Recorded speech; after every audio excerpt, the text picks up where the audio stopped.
Coprolalia, the podcast that says, I will if you will. We're recording live at the White House. We're here with Big Double D, the biggest boob the White House has ever seen. Who's the Double D?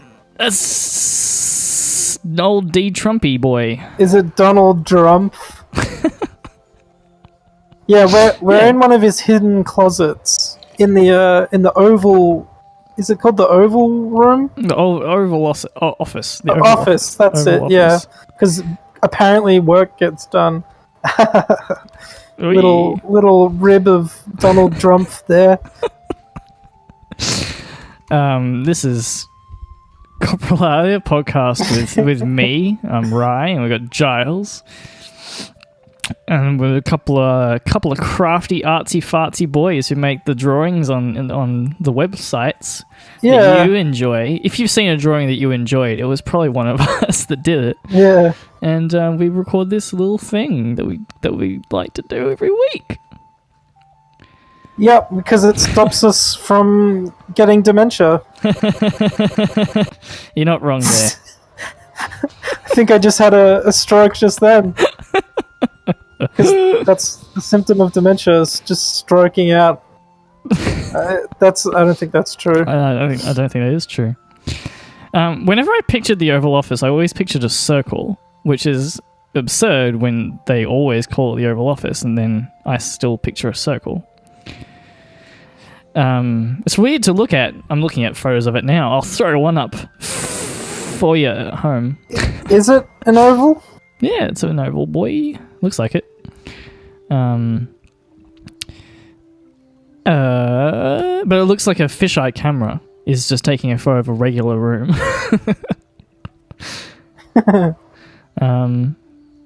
Oh, hang on. Here's a diagram. Here's a oh wow, it's the shittiest floor plan. Like it's the tiniest I resolution. feel like they don't really want to give out the blueprints to the White House because you're basically inviting terrorists over for dinner. If they got that close where the floor plans were actually helpful, then they fucked up anyway, right?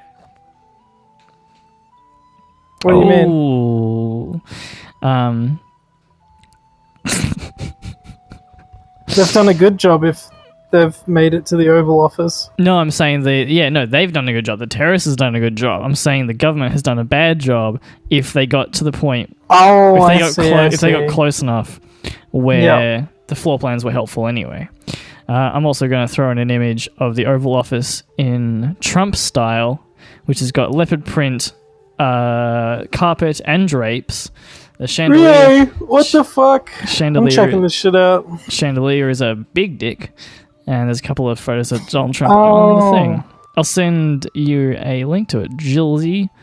I think I'm already there. All right, you're already there, baby.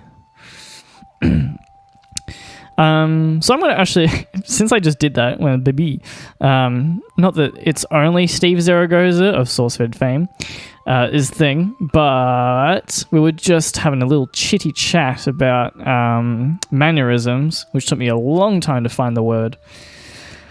But it's funny how people kind of criticize up and coming creators, and I'm not just trying to defend myself that I copy a lot of my favorite creators. Because it's not good, really. But people often criticize up-and-coming creators and people who are trying to do things online if they sound like more famous or more established creators and artists. Because people say, oh, well, they're not doing anything new, or they're just trying to ride off their coattails or copy them. Right. Which happens in all kinds of things. Like if you'll hear a new band coming out and say, oh, they just sound like Tame Impala, or they just sound like The Doors, or whatever, right? Or the Beatles is a huge Smash Mouth sound just like The Doors. Have you heard that? It's uncanny. Listen to Jim Morrison was all about being an all-star and get the show on and getting paid, stuff like that. whenever I put my not, I was gonna say iPod, but I haven't had an iPod in years. Whenever listening to Nikki's iPod or just shuffling through the library of music, if a song comes on and I don't know what it is, obviously if it's within a vague style of Doors or just even from that era, if I say it's probably the Doors, wait, no, I'm not thinking of the Doors. I'm thinking of fucking Kinks. I'm an idiot. Oh, Kinks are good. I'm an idiot. I was meaning the Doors before. However, now the thinking, not knowing what song it is, it's usually the Kinks. They just did so many weird, different style songs. Yeah. Yes. Yep. They were good. Anyway, so I was just gonna say though, with the mannerisms things, with bands sounding like other bands, with whatever.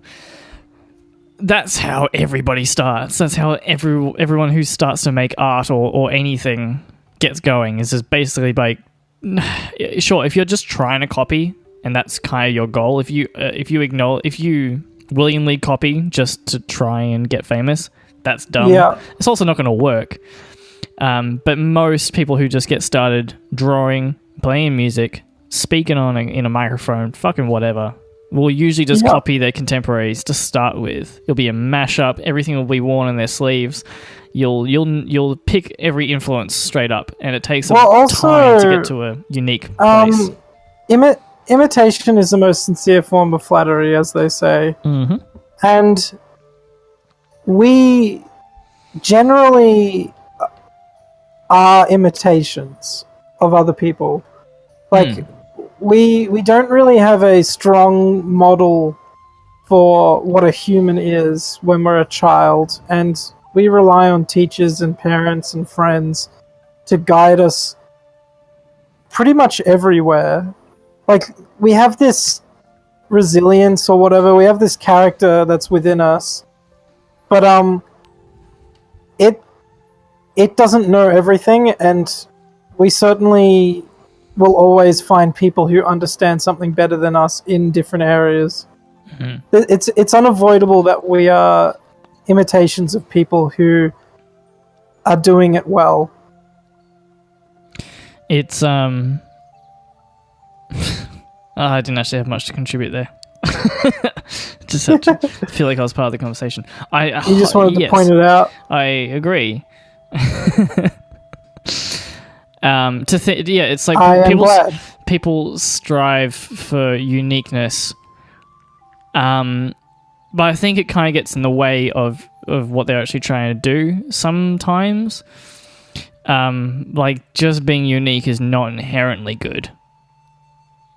So I'll try and think of an example. Like, again, you don't want to directly copy anything, but like, if you were striving to be completely unique, especially in the world of, let's say, music, then you can't use Western tuning, and you can't use 4/4 timing. You can't sing in our language. You can't paint pictures of the things that we normally talk about. Like, you have to be, if you want to be completely unique, you have to completely come up with.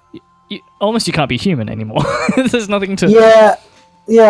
I went through a phase where I was trying to figure out what independence and uniqueness was. Mm-hmm. And I eventually came to the realization that to be truly independent is almost impossible, because not only do we exist because of other people, but human beings can't survive on their own from an early age up until, I'd say, like, maybe you can get away with it after 10 if you're in Boy Scouts or something.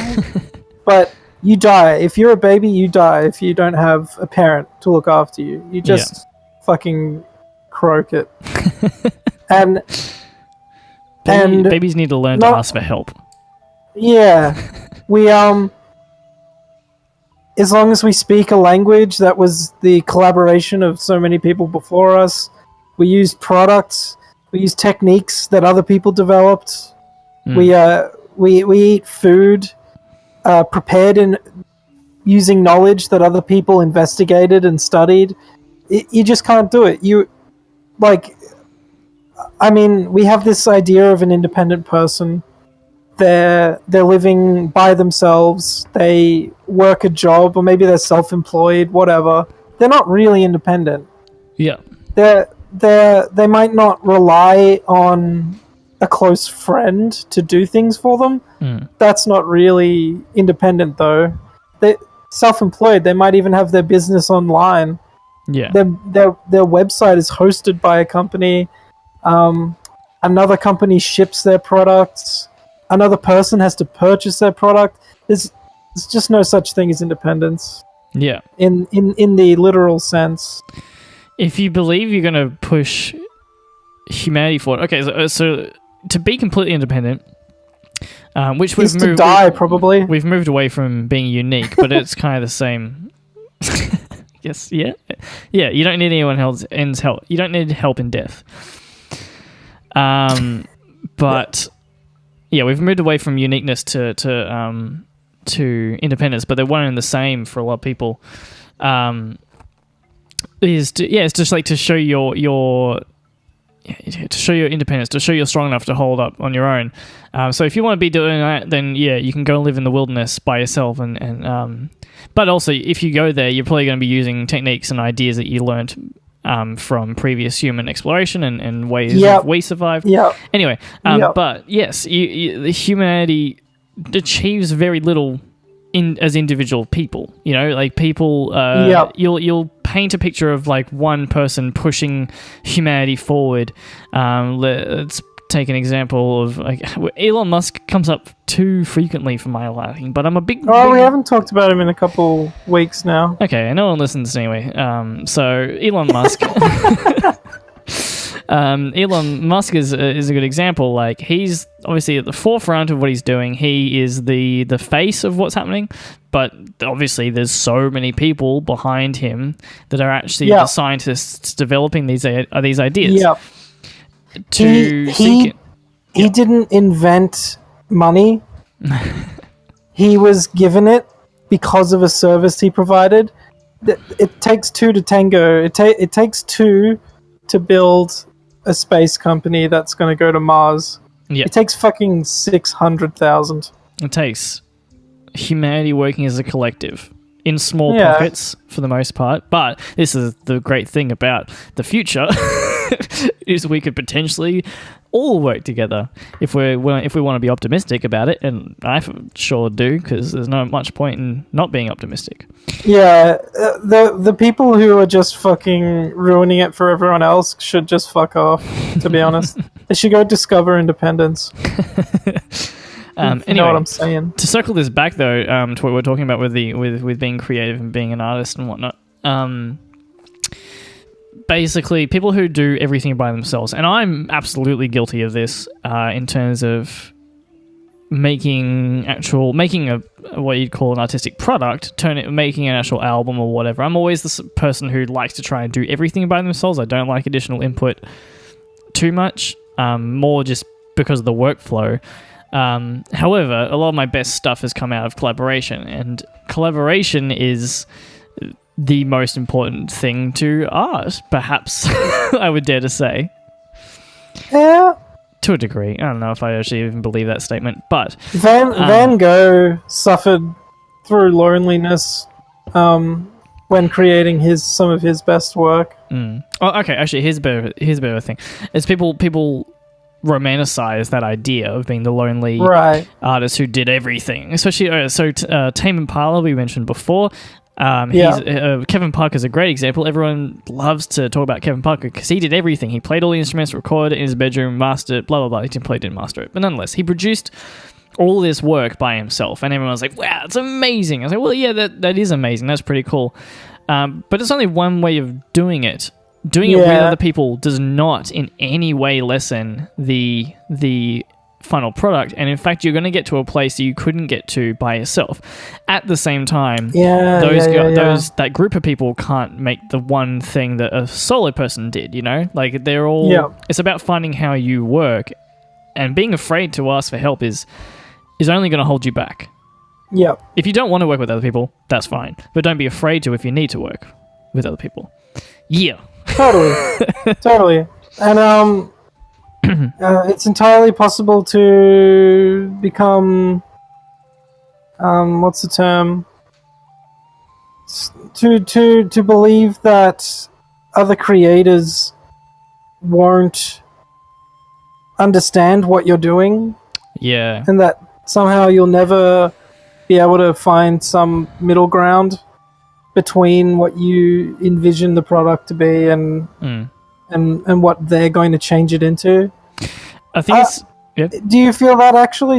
Have you felt like other people begin to taint your product if you work with them? Yeah, to a degree. No, yes, absolutely. I have felt that, and I continue to feel that on certain projects. What I'm starting to get to, though, what I'm trying to get better at, though, is just constantly thinking that I'll do another one. So if it doesn't work out, then I'll just do another one later on. Like, there's people... Bad projects, bad art, people will just forget about, and there's really no... It's just a waste of time, and that's the only thing that I want to worry about. I don't want to be too precious about my ideas, about my creations, because then I start to criticize them too much personally. Then I start to take too much control, and I'll hold myself back because I think it's too serious. But if I just kind of be like, running with the energy more than anything, with the emotions and the energy of whatever I'm creating, that will usually create something more relatable to people, rather than if I go in and finally tune everything. It just becomes a technical exercise. Oh yeah, a perfect product it lacks the humanity that is flawed. Or I know that when I have seen TV shows that were poorly made and it just turned me off it. Yeah. But I've definitely seen TV shows where they tried to do something that was almost not working, but I respected that they were trying to do it. A couple of movies and directors are like that for me. People who even face criticism because of the fact they tried to do this thing. It's like how you've got in fact, this is a good segue into Star Wars. Yeah. The Last Jedi. A lot of new things were tried and not appreciated. Yeah.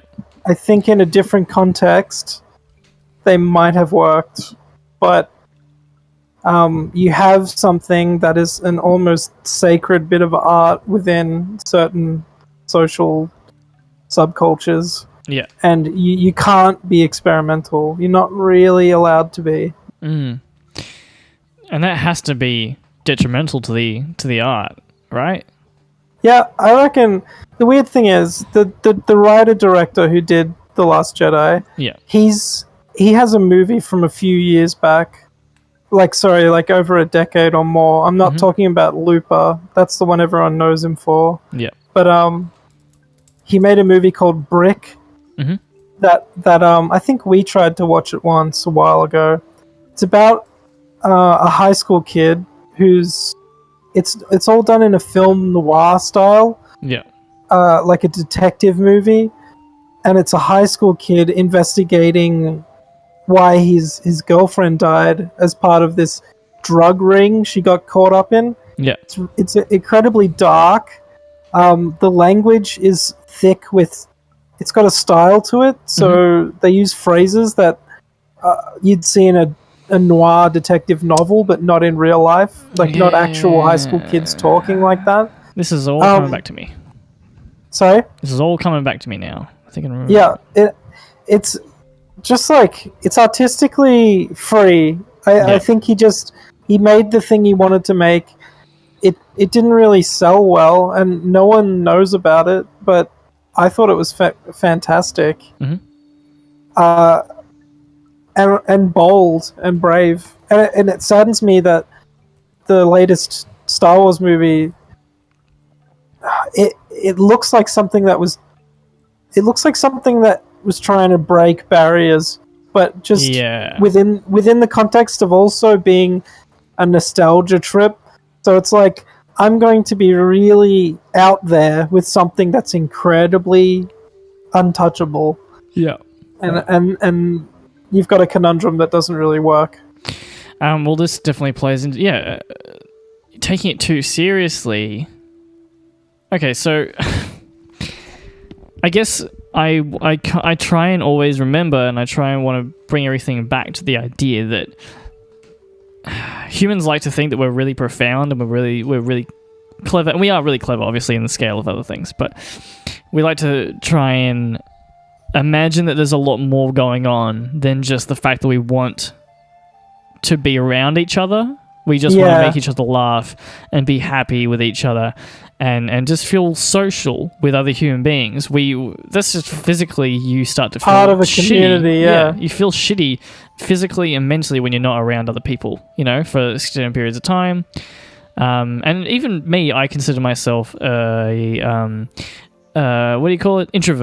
I spend most of my time by myself working on art and stuff like that. However, when I actually seal myself off, if I don't communicate with people online and I don't work on art and get comments and stuff like that, and I don't talk to people about what I'm working on or what they're working on or whatever, and I just play video games for perhaps 3 days straight, and I maybe go to the shops, and that's my only interaction with human beings, I start to feel really, really, really shitty. Anyway, just a setup. But the main thing that people react to in art is humanity. I think that's a pretty simple thing to understand. Totally. Yeah, you're right. Punk music is a good example of shit music played by people who can't play music. But there's so much emotion and energy in the music. Obviously, that's not all punk music, but you know what I'm talking about. Yeah, people are vibing off the energy for sure when it comes to punk. There's of course, there are good punk musicians with the training and the knowledge. But you're right. You don't. That's not at heart what punk's about. Yeah, you don't go it's there for the rebellion and expression of anger or whatever emotion is channeling through you. Yeah. So to treat a piece of art like Star Wars, and obviously Star Wars is not only art, but it's a franchise. It's this whole thing. It's outside of just one work of art. You can't compare Star Wars to just one nice painting or one nice song. However, a series of paintings. Yeah, people. It's more like a Bible at this point. So people treat it as this serious thing, which means people can't have fun with it anymore. But the thing people react to is people having fun with it. People I think, the first Star Wars because it had personality. Because fucking what's her name that played Princess Leia?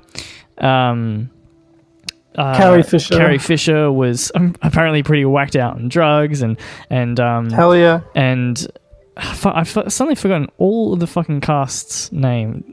Just Harrison Ford, Mark Hamill. Harrison Ford is playing his classic bad boy Indiana Jones kind of character. It's all a bit silly. Yeah. It's all a bit fun, and people like that. It feels human, and you see movies that generally flop.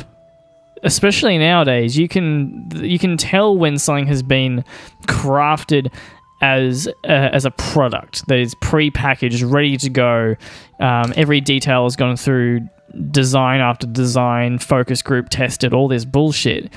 Yeah. So the humanity has been stripped away, and that's the main thing people are kind of going there for. Obviously, we like big set pieces, but you like big set pieces when you can kind of see that somebody who made it went, "Fuck yeah, this is sick," and then they show it to you, and you go "Fuck yeah, I see that somebody had fun with that." Yeah. Feeling ranty today.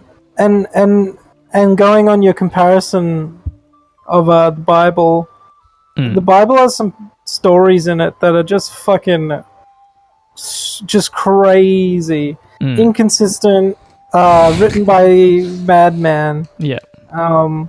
So, I mean, Star Wars should be like that too. Should just have stories. Yeah.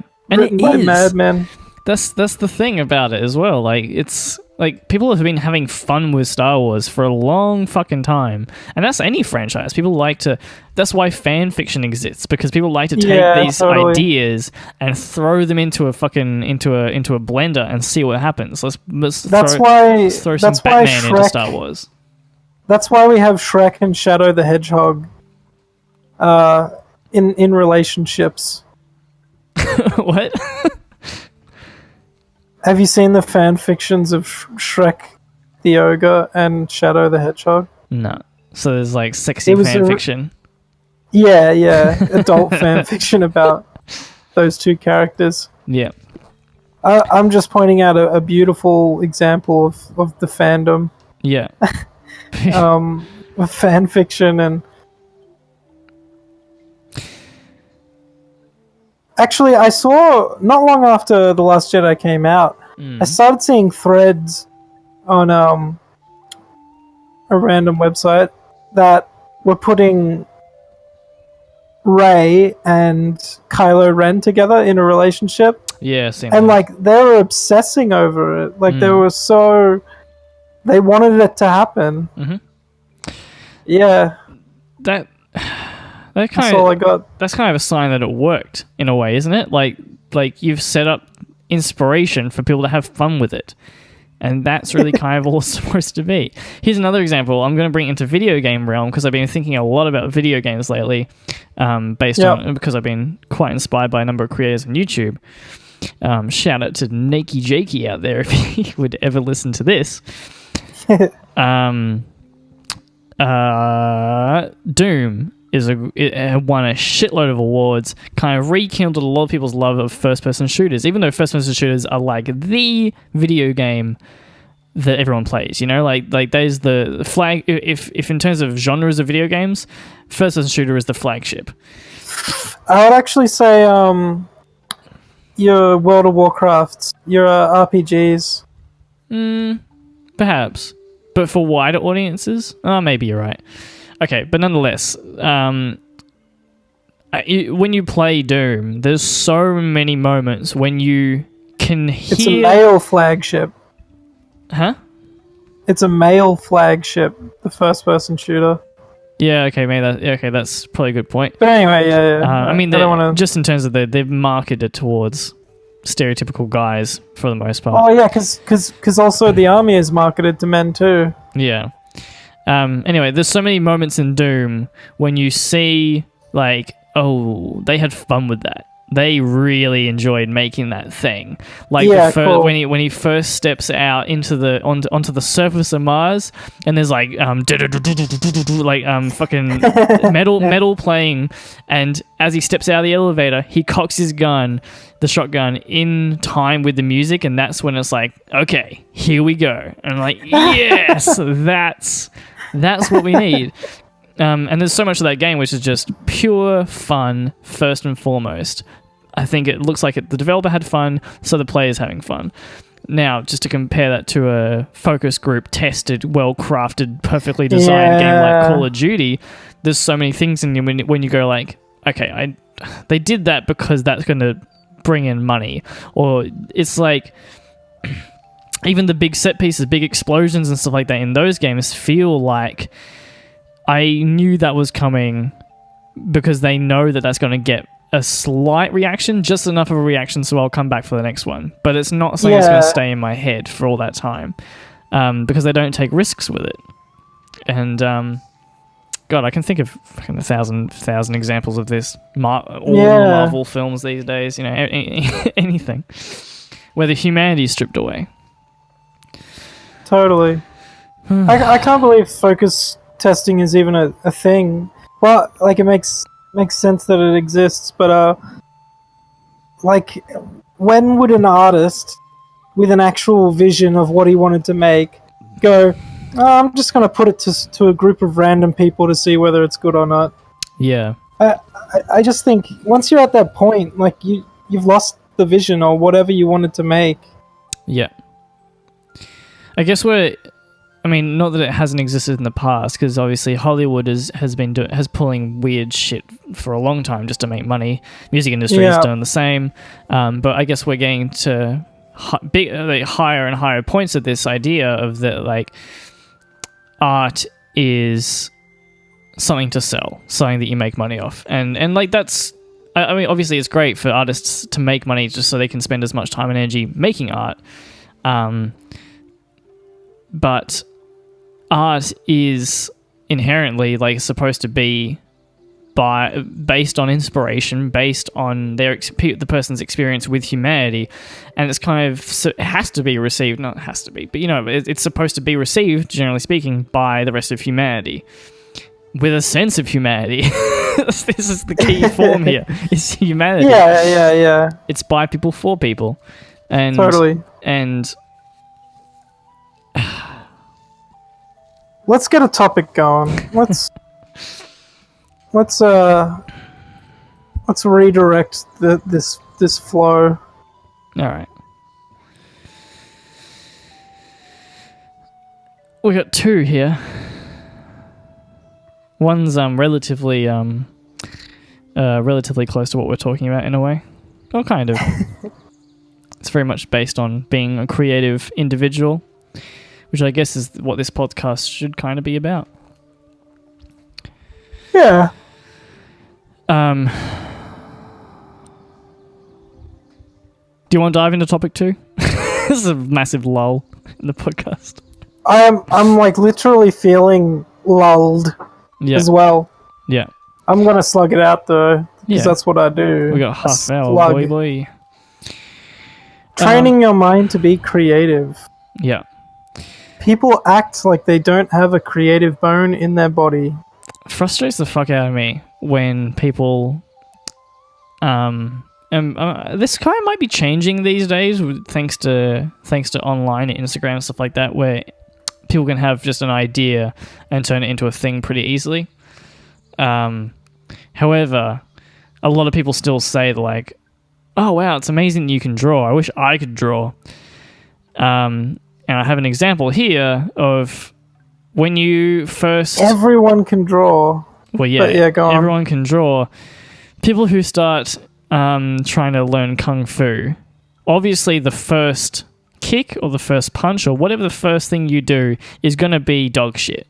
It's going to be god awful. First time you try and kick a football, kick a soccer ball, fucking anything outside of these creative fields, you're supposed to fuck up the first time and you get better. That's how the whole point. Yeah. Being creative is no different. When you draw a shitty picture for the first time, you don't go, well, I can't draw. That's absurd. You have to... Yeah, even your receptiveness to ideas gets better over time. Yeah, and I think that's kind of the point of what I'm talking about here, is because everyone knows that you have to practice to be good at art or music or anything. But I think a part that people don't talk about is teaching yourself to be creative, witty, clever, funny, anything. Like, the people who are comedians don't just start hilarious, and it's not just because they can't tell a joke. I think obviously that is a big part of it as well. That's a big part of the training, is learning how to tell a joke, where to put the punchline, how to do the delivery, little inflections to your voice that you learn that make it funnier.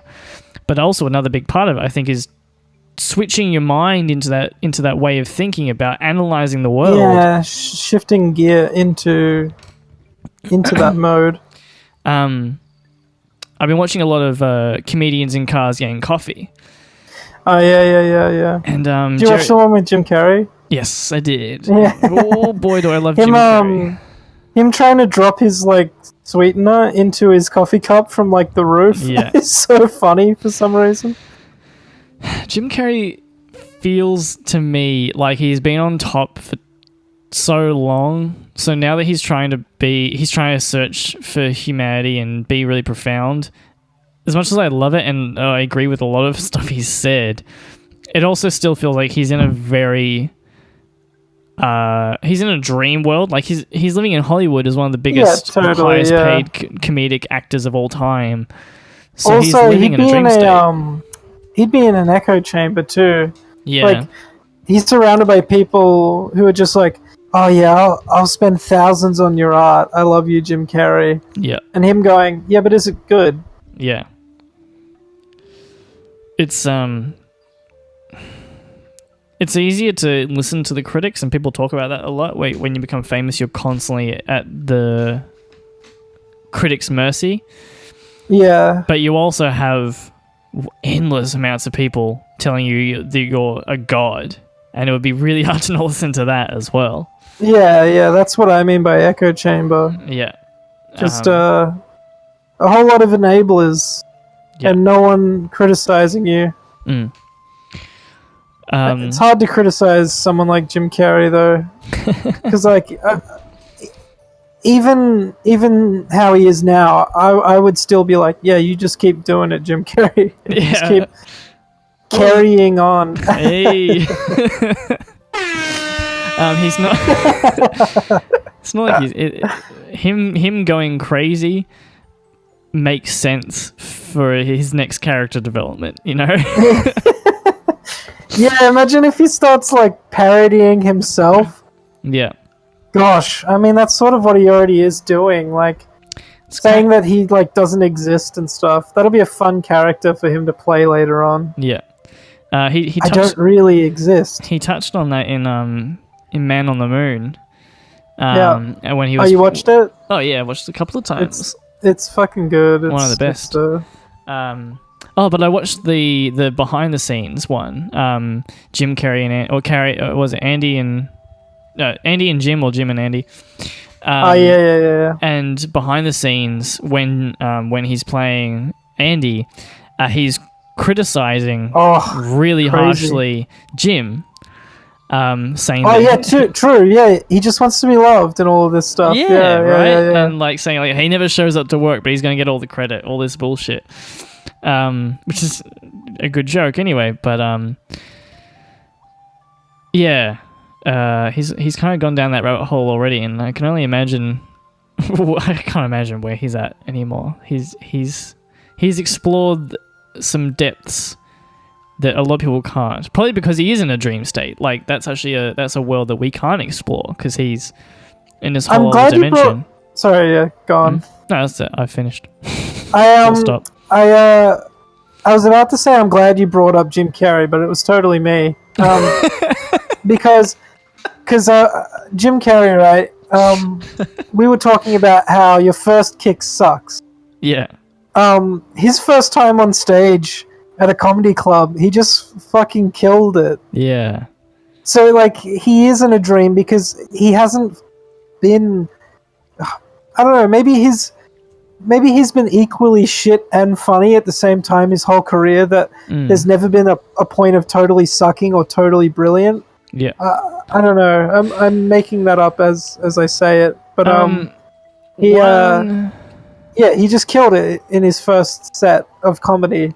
So I reckon he was training from a very young age, though, but he didn't know it. He's spoken very highly. Okay, so this is how we're gonna how we're gonna turn this little baby around back to what we were talking about. He has spoken very highly of his dad, and a lot of other people have spoken very highly of his dad as being one of the funniest men they've met. Yeah. Even though he's like a doctor or something like that, but he's just a funny guy, just a naturally funny guy, and he was sad. I remember in the interview, he was sad that his dad never got recognized as being like a hilarious human being. Yeah. And so, I think Jim was probably training from just being around his dad, and that's what we're talking about. Is like, it's about getting your mind in the right state, ready to analyze the world in that way. You know, like if he was taught by his dad to look at the world in a funny light, it's not just an inherent. Yeah, it's true. Obviously, there's talent. Obviously, he's got something natural within him that allows him to have this energy that we all seem so attracted to. But he's also just been around a funny guy and thought about comedy for so long. So even though when he stepped up on the stage, there was probably nerves, and it probably wasn't his best performance ever, but he wasn't ready. He wasn't going to fail because he'd thought about it for so long in such an honest way, I guess, you know? Potentially. I don't know Jim Carrey. Don't know his dad. don't even know that much about the story, but it's an idea. Actually, okay, here's a better example, because it's actually my life and I can actually talk about it more clearly, is people say to me that I've got a lot of drive to do what I do, and they wish they had that drive. And I've been thinking about that, and I've just started thinking about, like, well, that, yes, I do now, but it's not like it's just an inherent ability of mine. It's something that has been taught to me over a long period of time by my mum and dad. Dad obviously doesn't like to work at real jobs. He likes to make art, so he spent a lot of his life doing that. So it doesn't make any sense to me to not just make stuff all the time. I see, yeah. My mum has an aversion to getting a job, and so does my dad. So yeah, I've naturally followed the path of unemployment. Yeah. So if you want to... no, they're also musicians, is what I'm saying. If you want to do anything, if you want to start, if you want to be funny, if you want to draw, if you want to be a musician, whatever, I think the best thing to do is obviously just start doing it every day in smaller doses, but also just be around other people who are already doing it. And that's the easiest one. Just watch comedy on TV, listen to a lot of music, go to gigs, go to art galleries. I've often dropped into comedy rabbit holes, for sure. Mm. I ended up with this guy, Lenny Bruce, once, who's just... If you've ever seen interviews with comedians and they mention their influences, a lot of the really good comedians mention Lenny Bruce. Yeah, right. And he's almost completely unknown to most people I talk to. And his stuff... Imagine stand-up wasn't really a thing back in the 50s and 60s. Like, it wasn't a popular form of comedy. Yeah. And this guy, Lenny Bruce, he started out doing impressions of politicians because he thought it was so stupid. He thought the whole system was so bad. Mm. So what he'd do is he'd go up on stage, he'd point out the flaws in the policies of that local government or whatever. He'd be criticizing the government while doing these impressions of someone who would be a politician talking. But he's like, he's speaking as if he's a politician, explaining the flaws in the system to everybody on stage. Yeah, right. And that became stand-up. That became like, you get up on stage, you do a character, and you say something that's flawed or inherently funny because it is, absurd or something. Mm. And search some YouTube stuff of that guy at some point. He's an interesting guy. Yeah. Sometimes he rambles and mumbles, but a lot of the time he's pointing out really funny things that when you think about it, you just go, wow, that's totally insane. And this is a legal government or whatever. Mm.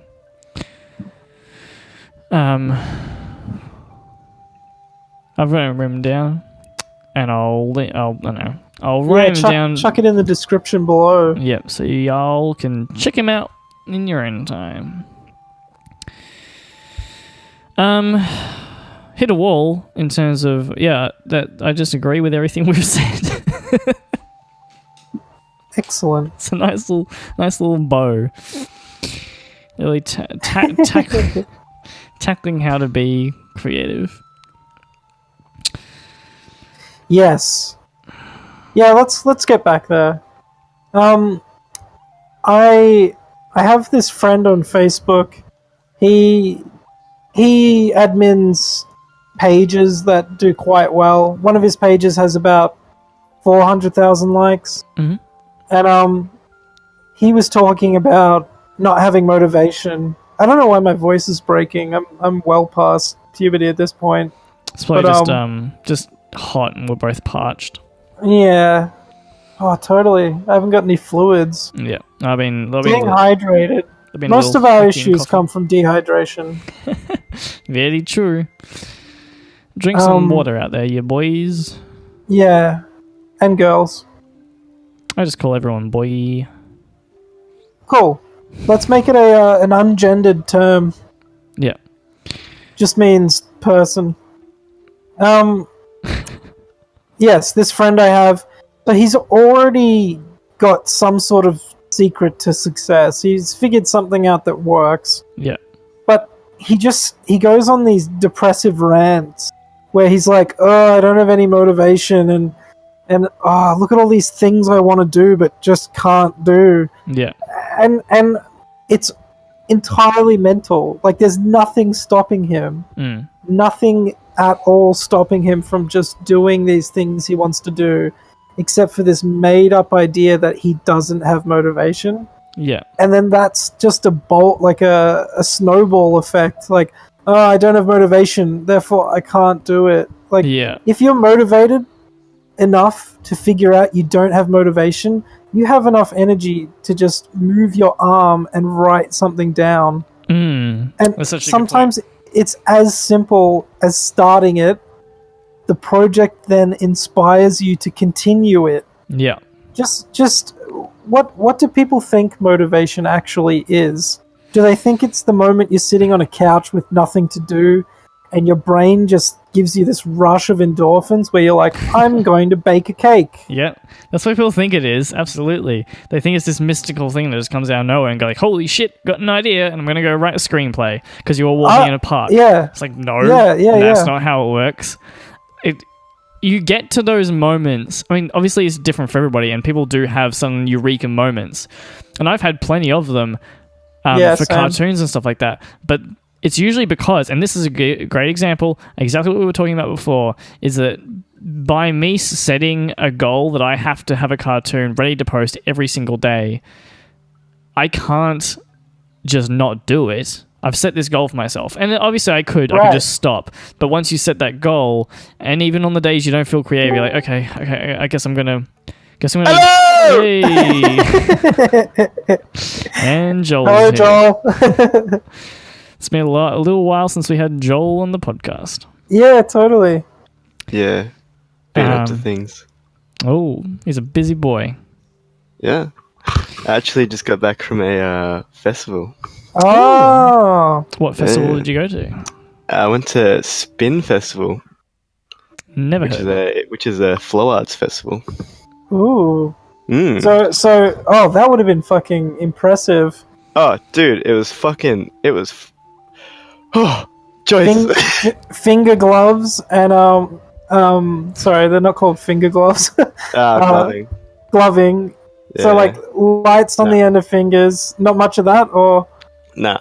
What about that whip? There was a whip at Tanglewood where. Yeah, cool. Those are cool. Heaps of people doing whips. They had like whip workshops and stuff like that. They had whips, dragon stuff. They had fucking everything. Dragon stuff. Any fire?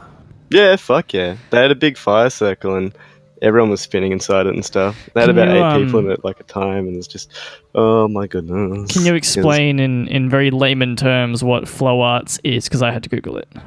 Okay, first of all, you have to tell me what layman is. Layman term. It just meant layman. Layman is like just the average person. Oh, okay. So Rayman's little brother. Flow arts is using props like staves and stuff like that, and using the props in such a way to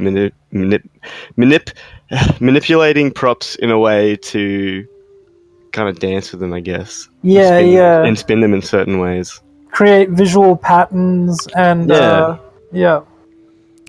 Cool. Excellent. Common ones are like poi, staves. It seems. Hoops seem popular. Staves, hoops, juggling, clubs, stuff like that. And light is usually involved, yes? Fire, fire. You can set a lot of the props on fire. Light is usually involved, though, yeah? As a visual element? Yeah, you can get LED poi and staves and stuff like that too. Yeah. But, yeah, you can just get plain old, simple, non-light up, regular bowls and staves and stuff like that. I love regular balls. Let me tell you about Renegade. All right. Yeah, so there's a couple of good old acts in there. It blew me away. Yep. All right, let me start off with the most civilized one that happened. Ooh. I'm gonna have to just go into a message I sent one of my friends because I'm having a hard time remembering. I might link to Joel's Instagram below if Yeah, you great want to idea, see yeah. some poi. Because he's good at it. Yeah, I do a fair bit of boy. I learned in old country. I learn in countryside Australia. It's only in a big city you hear them talk like normal Australian.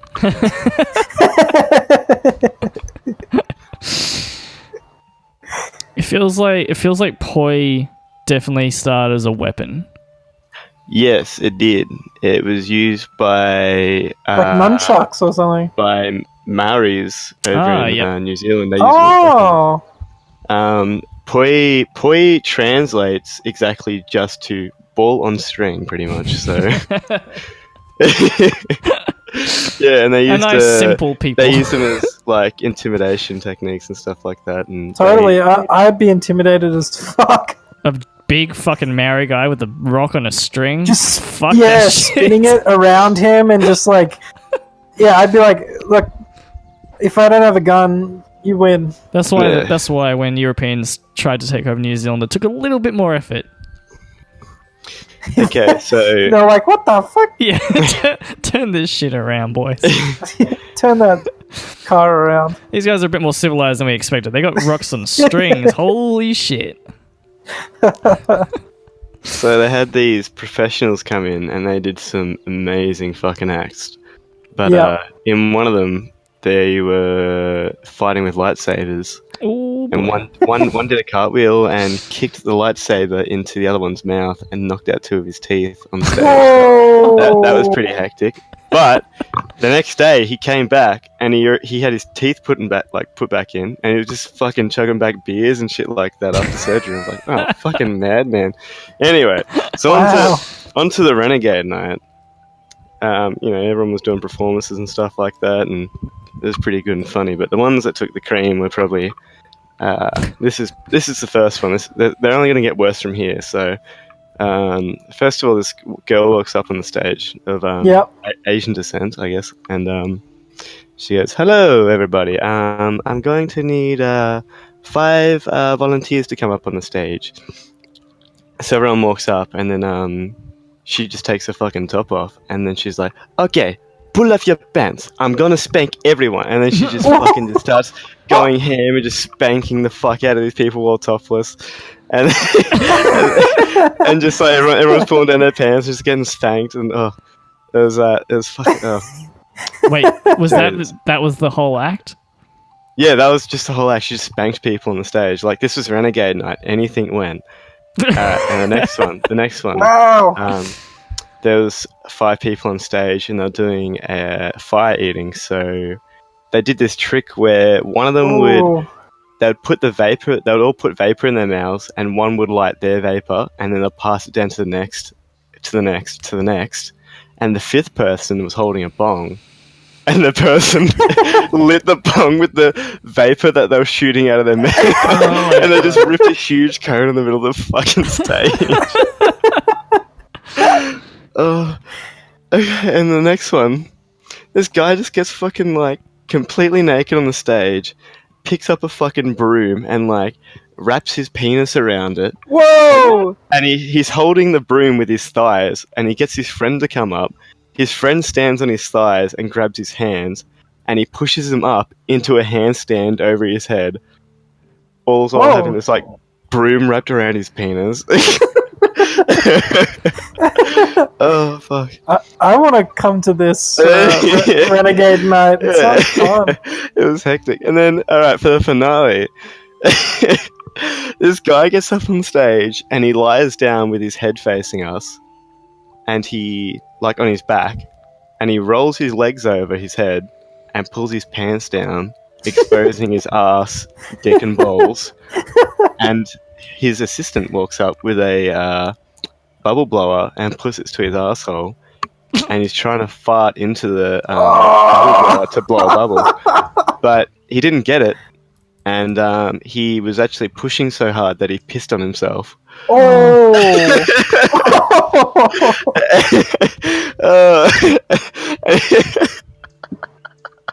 Oh fuck! So that's what flow arts is. Yeah, so this is the flow arts community. Welcome to it. It's very open community, I guess you could say. Very loving too. Everyone was applauded and cheered on for their efforts. It didn't matter what the fuck you did. Even if you pissed on yourself trying to fart into a bubble blower. Yeah, it was just like, yeah, you went for it, man. You did it. This is you have fucking balls of steel for trying to fart into a fucking bubble blower.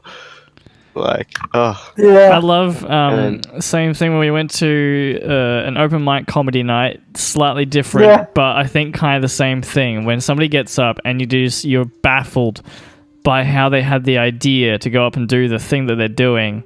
Yeah. And it fails, it's miserable, and everyone at the end just applauds the shit out of them because it's like, holy shit, I just can't believe you did that anyway. That's worth ticket admission. That's amazing. The guy during that comedy night, he gets up and he opens with, I heard that Ariana Grande's concert went off with a bang or something like that. And it was just, not only was it just shit taste, it was so long ago, it's not even topical. Like, there were so many reasons why it didn't land that I just started laughing because it was so bad. Yeah. So, like, it went full circle, and I enjoyed his act because he was just fucking terrible. Yeah. It's fun. I don't care if humans do good things. I just want them to do things, because no matter what, it's all worth it. Yeah. Well, no. There's a lot of things people shouldn't do. If it's not hurting anyone else, I'm willing to let them give it a go. Yeah. Cool. We've got 3 minutes. Do we want to? We've got a couple of letters to just smash out. Yeah. So let's do that. I'm gonna dive on in. We've got a couple of letters here, as we did last week. Are these fan mail letters? Yes. Yeah. Yep. Oh, nice. Yeah. So here's I'm gonna get the first one here. All right, what we got here? Hello, Ryan Giles. My question today is for Rye. Where'd you get that ass? It does. I'm just adding that accent. If not from your mama, then from your dad. Dad's got a tiny little butt, like myself, though mine is quite finely shaped, so perhaps it is from my skinny ass father. Ooh, nice. Anyway, my mum often asks me where I get my ass from, so I have a pretty thick ass, I'm not gonna lie. Anyway, both my parents are disappointed in me. Will they someday appreciate my anime collection? Sincerely, Jews. I feel this is a troll. I feel this is a joke. I feel someone's having a laugh at me and my tiny butt. It's not me. I'm not Everyone, enjoying this at all. everyone's mum has an anime collection, so I think if you're going to try and search for your parents' love, you're probably going to need to find something else. Telling it like it is. Yeah. I'm not going to fucking hold anything back, motherfucker. Alright, Giles. Why don't you open up that second letter and we'll dive on into that one. Alright. Dear the big G in the sky. It's all written in lovely handwriting too. This is Ms. Anderson again. Oh, the classroom from last time. Writing to thank you for your answer to my students' last episode. Alright. In response to your criticism about us using your show as our philosophy class, I'd just like to point out that with death, both a physical and egotistical nature all around, I feel I must take what I can get for these kids. I imagine there isn't much of a philosophy program at where was this school again? I don't think they mentioned. No, that's true. No, I've got the first letter here. It says, it doesn't matter where we are, as you will have never heard of our town. So, Not really. We know there's a lot of ego death around wherever they are. In whatever classroom this is, which is great. Thank you for discovering and showing us the photographer you did in last episode. A number of my students have become quite fond of photography. Which was this? Is that the one we found on Patreon? Is this the conch guy? Yeah, the conch guy. Conch boy. Yeah. I've included a few photos of theirs in the envelope in which this letter was posted. Very nice, very nice. Another of students has a question for you, if you'd be so kind as to answer another. Here we go. In your opinion, has man taken command of its own evolution? And if so, is this for the better or will potentially be to our own demise? Thank you, the original G. We look forward to your next episode, Miss Anderson. Very nice. In your opinion, has man taken command of its own evolution? I'd say so. I'd say yes. I think once upon a time we evolved based on our environment and the climate of survival at that time. So, our digestive system evolved around eating meat. Our digestive system evolved around whatever diets we had at different points of evolution.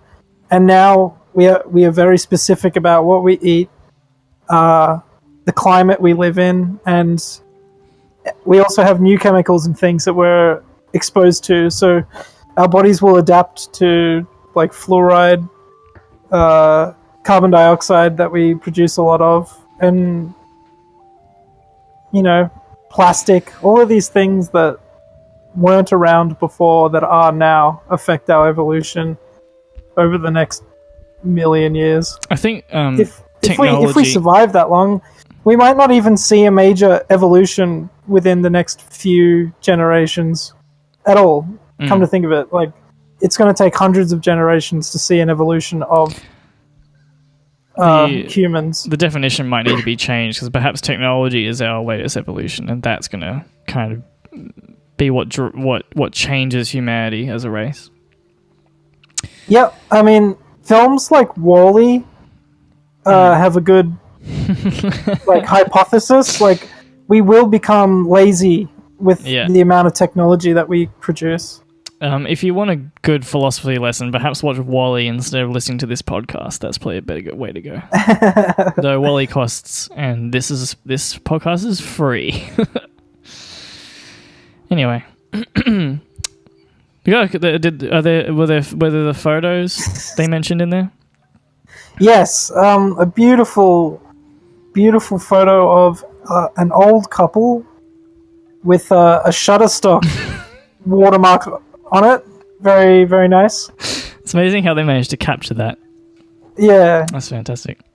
They must have had a bit of cellophane that said Shutterstock on it, and they dangled it in front of the camera. And the other picture is is a field with a tree in the shape of a love heart. Very moving. Touches my soul. Pretty good work for a couple of kids for their first dives into photography. Well, yeah, I mean, the technology needed to make a cellophane watermark that they can put in front of the camera. Not easy. It's not easy. All right, let's fucking wrap it up, boys. What is it? What are we doing again? This has been Coprolalia. I think that's what this was. This is bullshit. I've been Rye. I'm Giles. I'm Joel, I guess. Yeah. All right. End of the show. Links to our shit down below. Check out Joel's poi spinning. Donate as much money as feasibly possible to both mine and Giles' Patreon. Remember, if we get to $100, you'll see our collective conch. And there's new rewards in there that no one's hit yet. But if you give us $15 a month a Rooney, you get yourself some headshots signed by each other. We're gonna headshot you. All right, fucking see ya. Is it vegan?